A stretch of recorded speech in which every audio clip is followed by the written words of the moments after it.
ndetse twumvaga ko nta musirikare wirukanwa, twumvaga ko umusirikare ugiye mu gisirikare biba birangiye, nta kundi kugaruka, nta kundi kwirukanwa. Ariko siko bimeze.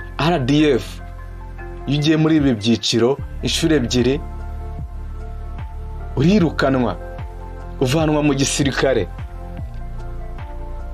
Ntabwo ari igitangaza kuko mu minsi ishize hari abo muherutse kumva birukanwa.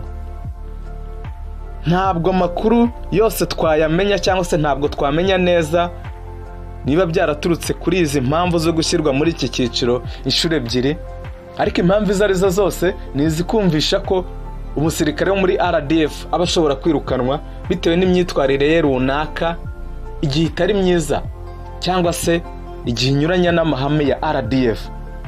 RDF ni igisirikare cy'umwuga, ni igisirikare gikora neza.